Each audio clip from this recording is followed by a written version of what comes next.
Hello दोस्तों। आप सभी का स्वागत है आपके अपने इस YouTube channel C S versus Pathak में।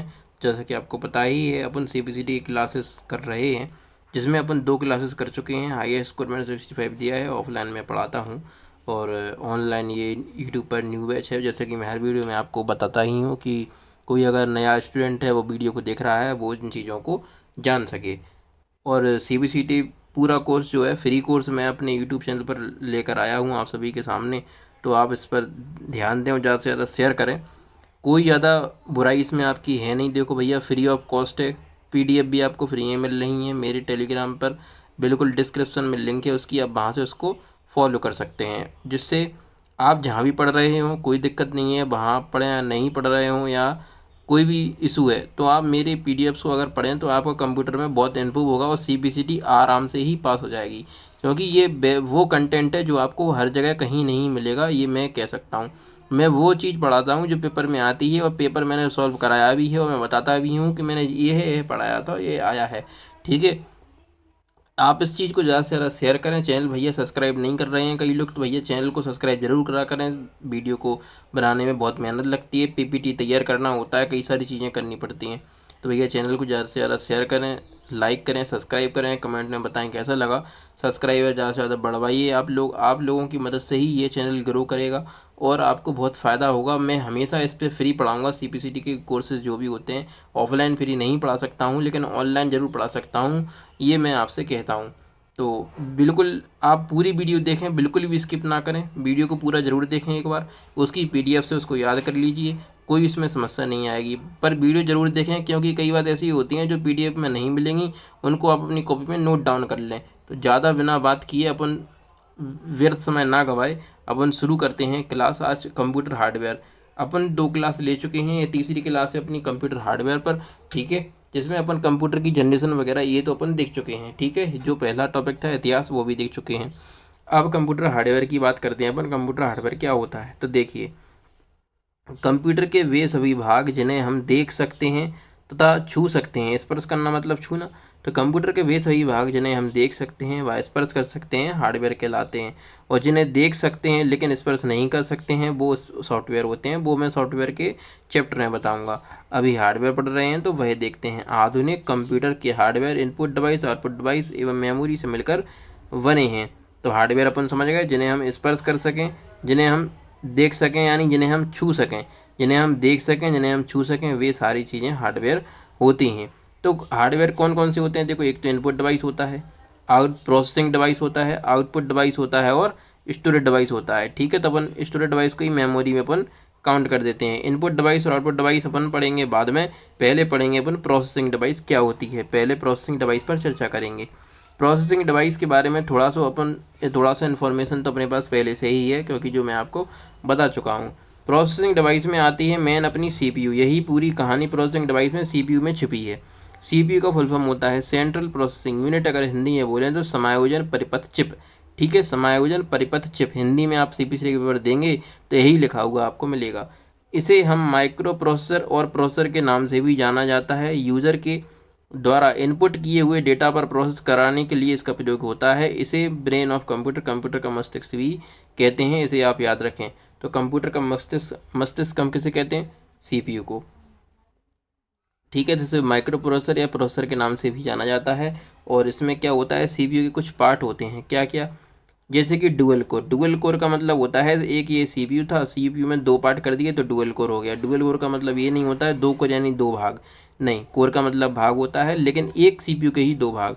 जैसे क्वाड कोर है, क्वाड कोर में 4, यानी इसमें ही अभी ये 4 कर दिए। ठीक है, हेक्सा कोर है तो इसमें ही अभी ये 6 हो गए। यानी ऐसे ही पार्ट उन्होंने डिवाइड वह करते गए। तो ऐसे ही ऑक्टा कोर में 8 होते हैं, डेका में 10, अपन इतना तो याद कर ही सकते हैं। ठीक है, और ये जो होता है सीपीयू अपना ऐसे डब्बा सा रखा हुआ होता है, इसमें ये बटन होता है, ये सीपीयू सिस्टम को ऑन करने के काम में आता है। सीपीयू की जो प्रोसेसर की स्पीड है, यानी कि जो सीपीयू की स्पीड ऑफ प्रोसेसर की जो स्पीड होती है वो हर्ट्ज में मापी जाती है। लेकिन प्रेजेंट में आजकल जो है बड़े एडवांस कंप्यूटर हो गए हैं, तो मेगा हर्ट्ज और गीगा हर्ट्ज में भी नापी जाती है। क्लॉक रेट को ही हम क्लॉक साइकिल के नाम से जानते हैं। जैसे किलो हर्ट्ज है तो इसे 1000 साइकिल पर सेकंड होती है। मेगा हर्ट्ज में मिलियन साइकिल पर सेकंड, गीगा हर्ट्ज में बिलियन साइकिल पर सेकंड, टेरा हर्ट्ज में ट्रिलियन साइकिल पर सेकंड। यानी उसके काम करने की क्षमता, कितनी स्पीड उसमें होती है, इतनी स्पीड उसकी आगे बढ़ती जाती है, वही क्लॉक साइकिल कहलाती है। एक होता है अपना जीपीयू। तो जो प्रोसेसिंग यूनिट प्रोसेसिंग डिवाइस होती हैं उनमें एक तो हो गया अपना सीपीयू, एक होता है जीपीयू यानी ग्राफिकल प्रोसेसिंग यूनिट।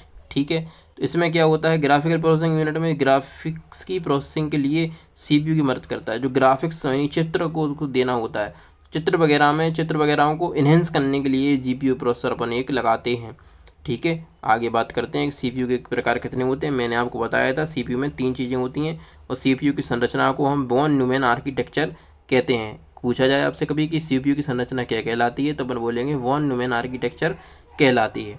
ठीक है, तो पार्ट ऑफ सीपीयू के 3 भाग होते हैं, जैसा कि मैंने आपको बताया ही है। कौन कौन सा, एक arithmetic logic unit ALU, CU और एमयू। एमयू को ही हम सेट ऑफ रजिस्टर के नाम से जानते हैं, इनकी संख्या 7 होती है, हमने आपको बताया था। कंट्रोल यूनिट यानी ये कंप्यूटर को सीपीयू को नियंत्रण करने का काम करता है। और अर्थमेटिक लॉजिक यूनिट जो भी मैथमेटिकल ऑपरेशन है यानी गणितीय संक्रियाएं हैं, प्लस माइनस गुणा भाग जो भी होता है गणितीय संक्रियाएं मैथमेटिकल ऑपरेशन, वो सारी एएलयू में होती हैं। रजिस्टर 7 प्रकार के होते हैं। कौन कौन सा, data register, address register, memory data register, memory buffer register, index register, accumulator, ऐसे ही हम एएलयू के नाम से जानते हैं। इनके बारे में आगे विस्तृत विवरण आपके सामने है। ये है मदरबोर्ड। मदरबोर्ड में क्या क्या होता है इसके बारे में भी हम आपको बता चुके हैं। मदरबोर्ड में 2 भाग होते हैं, एक साउथ ब्रिज और एक होता है नॉर्थ ब्रिज। ये सारी फ़ोटोज़ हम मदरबोर्ड की अपने चैनल पर भी डाल देंगे, वहाँ से आप इनको देख सकते हैं। ठीक है, सीपीयू कहाँ लगाया जाता है, तो ये देखो सीपीयू सॉकेट है, यहाँ अपन सीपीयू लगा देते हैं। यहाँ एक सीपीयू फैन हीट सिंक लगा होता है, उसे ठंडा रखने का काम करता है। ये कनेक्टर और पेरिफेरल्स हैं, यहाँ कनेक्ट करते हैं अपन कंप्यूटर के बाहर की पार्ट्स। ये सीमोस बैटरी है। सीमोस बैटरी के बारे में मैं बता चुका हूँ पहले भी। सीमोस बैटरी होती है डेट एंड टाइम को मैनेजमेंट करके रखती है। जो अपने कंप्यूटर का, जो कभी भी जैसे अपन ने कंप्यूटर बंद किया और जब भी अपन चालू करते हैं तो उस समय जो भी उस समय है वो अपने पास सही आएगा और डेट भी उस समय की जो है वो राइट आएगी। यानी डेट एंड टाइम को मैनेजमेंट करने का काम कौन करता है, सीमोस बैटरी। ऐसे ये पीसीआई स्लॉट्स होते हैं 5, देखो 1 2 3 4 5, तो ये पीसीआई स्लॉट्स 5 लिखे हुए हैं। ईजीपी स्लॉट्स हैं ये सब के बारे में आगे लिखा हुआ है, मैं आपको बताऊंगा अभी। और अभी देखते हैं मदरबोर्ड में क्या है। मदरबोर्ड को हम प्रिंटेड सर्किट बोर्ड या लॉजिकल बोर्ड भी कहते हैं। ये कंप्यूटर को एक सिंगल प्लेटफॉर्म प्रदान करता है। पूरे कंप्यूटर की जो राम कथा है वो इसमें ही समाहित है, जो है इसमें ही है, इससे ही सारी चीज़ें कनेक्ट होती हैं। आगे देखते हैं क्या लिखा हुआ है। लिखा हुआ है कंप्यूटर की संरचना। कंप्यूटर की संरचना हमने आपको बताया था, कंप्यूटर की संरचना क्या कहलाती है, तो जॉन वॉन न्यूमैन आर्किटेक्चर कहलाती है। तो हमने आपको बताया भी था उस समय के डिजिटल कंप्यूटर क्या होते हैं। डिजिटल कंप्यूटर को हम माइक्रो कंप्यूटर के नाम से भी जानते हैं। और माइक्रो कंप्यूटर कौन कौन से होते हैं, डेस्कटॉप कंप्यूटर है, लैपटॉप नोटबुक कंप्यूटर है, टैबलेट है, स्मार्टफोन है, साइंटिफिक कैलकुलेटर, ये सब डिजिटल कंप्यूटर हैं। पर्सनल कंप्यूटर भी डेस्कटॉप कंप्यूटर है, लैपटॉप कंप्यूटर है, टैबलेट, ये ही पर्सनल कंप्यूटर अपने होते हैं, पीसी। ठीक है, आगे देखते हैं मदरबोर्ड के बारे में। ये जानकारी मैं आपको दे रहे हैं, ये मदरबोर्ड ही है, इसकी फ़ोटो मैं डाल दूँगा। मदरबोर्ड में क्या होता है, आईडी कनेक्टर लगे होते हैं 2। ये क्या करते हैं, हार्ड डिस्क या मदरबोर्ड के लिए कनेक्टर, हार्ड डिस्क का मदरबोर्ड के लिए कनेक्टर होता है। नहीं, हार्ड डिस्क मदरबोर्ड से हमें कनेक्ट करना है तो आईडी कनेक्टर से हम उसे जोड़ते हैं। आईडी का फुल फॉर्म होता है इंटीग्रेटेड ड्राइव इलेक्ट्रॉनिक्स। ये डाटा जो अपना होता है वो हार्ड डिस्क में स्टोर होता है, डाटा अपना हार्ड डिस्क में स्टोर होता है, फिर वो जाता है रैम में। रैम से जाता है इनपुट में सीपीयू के रूप में, सीपीयू में इनपुट रूप में सीपीयू उस पर करता है प्रोसेसिंग और आउटपुट के रूप में हमें मॉनिटर पर दिखाई देता है। ये अंदर की पूरी प्रोसेसिंग होती है। और इसी बीच इतना जो पार्ट जो होता है यही मदरबोर्ड कहलाता है, जो इस बीच में ये काम कर रहा होता है। आगे देखते हैं क्या लिखा हुआ है। आगे लिखा हुआ है मदरबोर्ड या पीसीबी यानी वही प्रिंटेड सर्किट बोर्ड। 20 या 24 पिंस के एटीएस पावर कनेक्टर होते हैं। एटीएस का क्या मतलब होता है, एडवांस टेक्नोलॉजी एक्सटेंडेड, जो मदरबोर्ड को पावर सप्लाई देने के लिए कनेक्ट करता है। ठीक है, सीपीयू में क्या होता है, CPU fan with heat sink mounting point होता है, यानी सीपीयू की हीट को कम करने के लिए हम सीपीयू पॉइंट इसका यूज करते हैं। और सीपीयू सॉकेट जो होता है सीपीयू को लगाई जाने वाली जगह जहाँ सीपीयू हम लगाते हैं उसे सीपीयू सॉकेट के नाम से जानते हैं। पीडीएफ भी आपको मिल जाएगी। आप चैनल को ज़्यादा से शेयर करें, सब्सक्राइब करें, आपका बहुत बहुत आभारी बनूंगा मैं। और आगे देखते हैं, लिखा हुआ है कनेक्टर्स फॉर इंडिकेटेड पेरिफेरल्स। तो इसमें क्या क्या होता है अपने मदरबोर्ड पर जिससे चीज़ें कनेक्ट होती हैं। तो इनको भी देखते हैं अपन, इसमें क्या क्या होता है। जो अपने कंप्यूटर पर लगे हुए होते हैं इनमें अपन कनेक्ट करते हैं, उन्हें कनेक्टर्स कहते हैं। तो वही हैं ये। तो एक तो होता है पावर कनेक्टर, जो कि एक ही होता है अपने कंप्यूटर में। एक यूएसबी कनेक्टर होता है, अपने लैपटॉप होगा अगर आपके पास, तो उसमें देखना 3 यूएसबी कनेक्टर होते हैं। इसका फुल फॉर्म होता है यूनिवर्सल सीरियल बस। यूएसबी में ऐसे यूएसबी उत्पन्न होगी, चार्जर अपना होगा, उसको निकालना आप चार्जर को, उसके पीछे चार्जर में जो लगा होता है अपनी केबल, पीछे से उसको निकालना। यूएसबी जो मोटी सी जो होती है उसमें देखना 4 पिन होती हैं। 4 पिन दिखेंगी आपको नीचे की तरफ, और एक प्लास्टिक का ऐसा लगा होता है। उसे ही हम उन पिन को ही हम बोलते हैं पिन्स। यूएसबी पिन होती हैं। यूएसबी में आपसे पूछा है कभी कितनी पिन होती हैं यूएसबी में, तो यूएसबी में होती हैं 4 पिन। और ये 3 होती हैं, 3 कनेक्टर होते हैं, यानी 3 यूएसबी हम कनेक्ट कर सकते हैं। एक होता है HDMI कनेक्टर, यानी हाई डेफिनेशन मल्टीमीडिया इंटरफेस, यानी हमें अगर अपने लैपटॉप या कंप्यूटर को टीवी में कनेक्ट करना है तो हम HDMI केबल के द्वारा ही करेंगे। इथरनेट केबल या लैन पोर्ट, जैसे हम अगर हमें वाईफाई से केबल के द्वारा नेट कनेक्ट करते हैं तो वो इथरनेट केबल या लैन कनेक्टर के द्वारा ही करते हैं। 3.5 mm का एक ऑडियो जैक होता है जो एक ही होता है। ये चीज़ें अपने मदरबोर्ड पर दी हुई होती हैं जिनसे अपन कनेक्ट को करते हैं। आगे लिखा है पेरिफेरल डिवाइस क्या होती है। संक्षिप्त में आपको मैं बताऊं, सारी इनपुट डिवाइसेस, सारे आउटपुट डिवाइसेस, सारी एक्सटर्नल स्टोरेज डिवाइसेस, ये तीनों को मिलाकर हम पेरिफेरल डिवाइस कहते हैं। बहुत संक्षिप्त में मैंने आपको ये समझाया है और डिटेल में भी मैं आपको बताऊँगा। ठीक है, शेयर करें, ज़्यादा से ज़्यादा सब्सक्राइब करवाइए भाई आप लोग, तो बस बाकी सब मेरे पे छोड़ दीजिए। पीसीबी में एक चीज़ और होती है, सीमोस बैटरी, जिसके बारे में बता रहा था। इसका फुल फॉर्म होता है complementary metal oxide semiconductor battery. इसमें एक रोम होती है, रोम यानी रीड ओनली मेमोरी, एक मेमोरी होती है। BIOS input output system programme, यानी जो बायोस होता है वो सिस्टम क्लॉक को बना के रखता है। और बायोस कहाँ होता है, बायोस कहाँ होता है कभी आपसे पूछा है तो आंसर होगा अपना बायोस होता है रोम में। बायोस कहाँ होता है, बायोस रोम में उपस्थित होता है। ठीक है, आगे देखते हैं। मदरबोर्ड या पीसीबी में होते हैं PCI स्लॉट्स 5, इनका मतलब होता है पेरिफेरल कंपोनेंट इंटरकनेक्ट। ये PCI डिवाइस होती हैं कुछ, जैसे कि टीवी ट्यूनर कार्ड है, एक्सटर्नल ग्राफिक्स कार्ड है, एक्सटर्नल मॉडेम, अपन जो बाहर से चीज़ें लगाते हैं वो PCI डिवाइस से ही कनेक्ट हो जाते हैं। आगे लिखा हुआ है बस। बस के बारे में अपन ने बहुत सुना होगा। बस क्या होता है, बस को हम डाटा ट्रैवलर कहते हैं, डाटा को स्थानांतरित करने वाली हम उसे बस कहते हैं। जैसे डाटा या सूचना किसके द्वारा स्थानांतरित होती है, तो पहला क्वेश्चन होगा अपना, आंसर होगा उसका बस। फॉर्म यानी किस फॉर्म में ट्रांसफर होती है, भाई देखो कॉपर ट्रैक्सर रेल से PCB, यानी जिस स्थिति में वह जिस रोड से वह जा रही है उसे हमने ट्रैक्स या पाथ कह दिया, और जिससे वह जाती है वो वायर इन कंप्यूटर, नहीं कंप्यूटर के तारों के से होकर जाती है। ठीक है, अब बस क्या होती है, मदरबोर्ड पर आप देखेंगे कि पतली पतली कुछ गोल्डन कलर की लाइनें होती हैं, उन्हें ही हम बस कहते हैं। 3 प्रकार की बस होती हैं, डाटा बस, एड्रेस बस, कंट्रोल बस। याद रखना बस कितने प्रकार की होती है, 3। डाटा को ले जाने वाली डाटा बस, एड्रेस को ले जाने वाली एड्रेस बस, दोनों को नियंत्रण करने के लिए कंट्रोल बस। लिखा भी होगा, लिखा भी है। बस क्या होती है, डाटा को स्थानांतरण करने वाली। अब डाटा बस क्या करेगी, यह एक हार्डवेयर घटक से दूसरे हार्डवेयर घटक तक ले जाने का कार्य करती है, यानी एक एड्रेस को दूसरे एड्रेस तक ले जाने का काम करती है, वो होती है डाटा बस।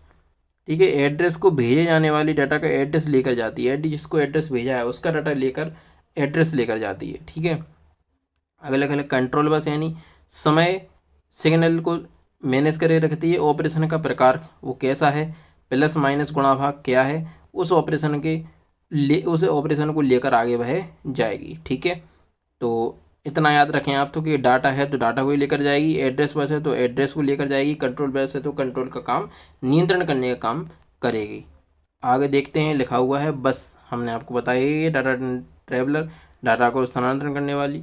तो किस बस का सीधा संबंध मुख्य मेमोरी के साथ होता है, किस बस का सीधा संबंध मुख्य मेमोरी के साथ होता है, तो अपना आंसर होगा एड्रेस बस। क्या आंसर होगा अपना, एड्रेस बस होगा। किस मेमोरी का सीधा संबंध एड्रेस बस के साथ नहीं होता है, तो सेकेंडरी मेमोरी का संबंध एड्रेस बस के साथ नहीं होगा। ये तो अपन वैसे भी जान जाएंगे। कुछ मदरबोर्ड के टाइप होते हैं, ये भी अपन को पता होना चाहिए। तो कौन कौन से हैं, जैसे कि AT यानी कि एडवांस टेक्नोलॉजी से बने हुए होते हैं, तो वो कौन कौन से हैं। एक होता है बेबी 8 यानी बेबी एडवांस टेक्नोलॉजी, एक होता है LPX यानी लो प्रोफाइल एक्सटेंशन, एक होता है ATX यानी एडवांस टेक्नोलॉजी एक्सटेंडेड, एक होता है VTX यानी वैलेंस टेक्नोलॉजी एक्सटेंडेड, एक होता है ITX यानी इन्फॉर्मेशन टेक्नोलॉजी एक्सटेंडेड, एक होता है WTX यानी work station advance technology extended. ये सारे मदरबोर्ड के नाम होते हैं। आगे लिखा हुआ है कि मदरबोर्ड पहले आजकल जो है यूएसबी पोर्ट चल रहे हैं, लेकिन नहीं, पहले और कुछ चलता था। जैसे कि आपने देखा होगा कि टीवी वाले मॉनिटर चलते थे पहले, टीवी जैसे बड़े बड़े से मॉनिटर चलते थे, उन मॉनिटर्स में यूएसबी नहीं लगती थी। उन मॉनिटर के लिए पहले लीड के प्रकार की आती थी माउस और कीबोर्ड। तो जैसे तब जो माउस और कीबोर्ड आते थे वो PS2 पोर्ट के आते थे। कौन से पोर्ट के आते थे? PS2 पोर्ट, यानी पर्सनल सिस्टम 2 के नाम से आते थे वो। उनका फुल फॉर्म होता था PS2 पोर्ट। पहले के कंप्यूटर में हम जो लीड कनेक्ट करते थे उन्हें हम PS2 पोर्ट के नाम से जानते थे, जिसमें 6 पिन होती हैं। जैसे कि हमने आपको बताया अभी कि यूएसबी में 4 पिन होती हैं, इसी तरह पहले जो PS2 पोर्ट होते थे उसमें 6 पिन होती थी। यह एक लीड होती थी गोल गोल सी, उसमें 6 पिन होती थी। जो बैगनी कलर की होती थी, जो बैगनी की होती थी वो होती थी कीबोर्ड की, जो ग्रीन होती थी वो होती थी माउस की। समझ गए? PS2 पोर्ट में 6 पिन होती हैं, बैगनी होती हैं कीबोर्ड की, हरी होती हैं माउस की, याद रखना। सीरियल पोर्ट में कितनी पिन होती हैं? सीरियल पोर्ट में 9 पिन होती हैं। पैरेलल पोर्ट में 25 पिन होती हैं। जो प्रिंटर को कनेक्ट करने के काम में आता है उसे पैरेलल पोर्ट ही कहते हैं। इथरनेट केबल या लैन पोर्ट में 8 पिन होती हैं। VGA पोर्ट में भैया 15 पिन होती हैं। DVI पोर्ट में 24 पिन होती हैं। HDMI पोर्ट में 19 पिन होती हैं और डिस्प्ले पोर्ट में 20 पिन होती हैं। ये पिनों की संख्या ज़्यादा है, हम इनको नहीं गिन सकते। लेकिन USB हमने जैसे कि आपको बताया, आपने चार्जर एडाप्टर जो अपना होता है उसमें जो केबल लगी होगी USB, एक माउस या कीबोर्ड को भी देख लें तो उसमें नीचे की तरफ देखना, एक तो प्लास्टिक का टुकड़ा लगा होगा, उसके नीचे पिन होंगी 4। उस पिन को देखना, पीतल की या किसी कलर की भी हो सकती हैं, 4 होंगी वो, वही पिन की मैं बात कर रहा हूँ। अब कुछ में ये ज़्यादा हैं तो अपन नहीं गिन पाएंगे, लेकिन उन 4 को देख सकते हैं, कंसेप्ट को समझ सकते हैं कि वह पिन की ये वाले पिन की बात हो रही है। ठीक है, आगे देखते हैं क्या लिखा हुआ है। आगे लिखा हुआ है पोर्ट। पोर्ट में क्या क्या है कि कौन कौन से पोर्ट होते हैं, किस किस सन में आए थे, थोड़ा सा जान लेते हैं। पोर्ट वह स्थान होता है जिसका उपयोग मदरबोर्ड पर डिवाइस को कनेक्ट करने के लिए हम उसका यूज हम करते हैं। जैसे कि कोई भी अपना कीबोर्ड या माउस है तो उसे हमें कंप्यूटर से कनेक्ट करना है तो किसी न किसी हम पोर्ट के द्वारा करते हैं, उसे ही हम पोर्ट बोलते हैं। जैसे कि USB 1.0 आया था तो वो 1996 में आया था, 1.1 98 में, 2.0 2000 में, 3.0 2008 में। भले ही ये आपको कम याद हो, इससे ज़्यादा ज़रूरत नहीं है। और USB जो 4 है वो 2019 में आया, 3.2 2017 में, 3.1 2013 में। ये इतना इम्पोर्टेंट नहीं था। अब लिखा हुआ है SMPS, ये आपने देखा हुआ कंप्यूटर के पीछे, सॉरी CPU के पीछे एक पंखा लगा हुआ होता है और उसमें पावर केबल भी कनेक्ट अपन करते हैं, तो अंदर से वह डब्बा ऐसा ही होता है कुछ। तो SMPS का मतलब होता है स्विच रिमोट पावर सप्लाई, यानी यह एक वैद्युत उपकरण होता है जो कंप्यूटर के सभी उपकरण जैसे रजिस्टर है, कैपेसिटर को बिजली बड़ी कुशलता के साथ AC से DC में परिवर्तित करके विद्युत की आपूर्ति करता है। उसे हम क्या बोलते हैं? Switch remote power supply. ये AC से DC में कन्वर्ट करता है। AC मतलब अल्टरनेट करंट, DC मतलब direct current. SMPS power connector के विभिन्न भागों जैसे मदरबोर्ड है, हार्ड डिस्क ड्राइव है आदि को विद्युत की आपूर्ति सप्लाई करता है। यानी कंप्यूटर में इतना याद रखें आप तो कि SMPS का फुल फॉर्म होता है स्विच रिमोट पावर सप्लाई, जो करंट को AC से DC में कन्वर्ट करता है। मात्र इतनी याद रखने की आपको आवश्यकता है। ठीक है, अब लिखा है यूपीएस आपने देखा होगा, एक छोटा सा ऐसा रखा हुआ होता है। इसका मतलब होता है full form uninterruptible power supply. Uninterruptible power supply इसका फुल फॉर्म होता है। और यूपीएस का प्रयोग अपना क्या करते हैं? यूपीएस का प्रयोग आप बस इतना याद रखें बैकअप देने के लिए। जैसे कि मैं आपको बताऊं कि लैपटॉप में बैटरी होती है, अगर लाइट नहीं है, अगर लाइट चली गई है तो अपन लैपटॉप को चला सकते हैं 1 2 3 घंटे तक आराम से, लेकिन कंप्यूटर को नहीं चला सकते हैं। तो उस स्थिति में हम कंप्यूटर के लिए अगर यूपीएस का यूज कर रहे होंगे तो हम 5 से 10 मिनट या 15 मिनट यूपीएस की मदद से हम चला सकते हैं। यानी किस लिए यूज होता है इसका? कोई फाइल पे हम काम कर रहे थे, वो अगर फाइल पे काम करते करते एकदम से लाइट चली गई तो यानी वो फाइल अपनी हट जाएगी भाई। इसलिए हम यूपीएस का यूज इतने लिए कर सकते हैं कि जो फाइल थी हम उसको सेव कर सकें, जिससे वो डिलीट ना हो, अपना डाटा बच जाए। इस वजह से हम बैकअप के तौर पर कंप्यूटर में यूपीएस का यूज करते हैं और लैपटॉप में बैटरी तो होती ही है। सीमोस का हम आपको बता ही चुके हैं, डेट एंड टाइम को बना के रखता है, एक सेल प्रकार का होता है। मदरबोर्ड पे हम आपको पहले ही बता चुके हैं। सीमोस का फुल फॉर्म होता है complementary metal oxide semiconductor, battery भी कह सकते हैं हम इससे। वायोस मेमोरी पीसी मदरबोर्ड पर एक छोटी मेमोरी को संदर्भित करती है जिसका उपयोग बायोस सेटिंग्स को स्टोर करने के लिए किया जाता है। इसे पारंपरिक रूप से सीमोस रैम कहा जाता है क्योंकि यह सिस्टम और स्टैंड बाय पावर बंद होने पर एक छोटी सी सीमोस बैटरी द्वारा संचालित एक अस्थिर कम शक्ति कॉम्प्लीमेंट्री मेटल ऑक्साइड सेमीकंडक्टर का उपयोग करता है। तो आप तो बस इतना याद रखें कि जो सीमोस होता है वो कंप्यूटर के डेट एंड टाइम को बनाकर रखता है। अगर डेट एंड टाइम सही नहीं होगा तो आपका कंप्यूटर में नेट नहीं चला पाएंगे अपन, ठीक है। तो भैया ज़्यादा से ज़्यादा शेयर करें, लाइक करें, सब्सक्राइब करें। कोई भी डाउट है आप मुझसे पर्सनली पूछ सकते हैं, ठीक है। और अपन CPCT का फ्री बैच लेकर आए हैं यूट्यूब पर, तो आप इसको ज़्यादा से ज़्यादा शेयर जरूर करें भाई। सब्सक्राइबर भी ज़्यादा बढ़वाइए, आप लोग सब्सक्राइब नहीं कर रहे हैं, देख के चले जाते हैं। तो भैया पूरी वीडियो को जरूर देखें, तब आपको समझ में आएगा। और सब्सक्राइबर भी ज़्यादा से ज़्यादा बढ़वाएं भाई। और मेरे टेलीग्राम चैनल को फॉलो करें, आपको बहुत मदद मिलेगी भाई। मैं वादा करता हूँ आपसे, आप CPCT मैं पास कराऊंगा। बस आप तो वीडियो को पूरा देखें और ज़्यादा से ज़्यादा शेयर करें, सब्सक्राइब करें, लाइक करें और बेल आइकन पर प्रेस करें। धन्यवाद।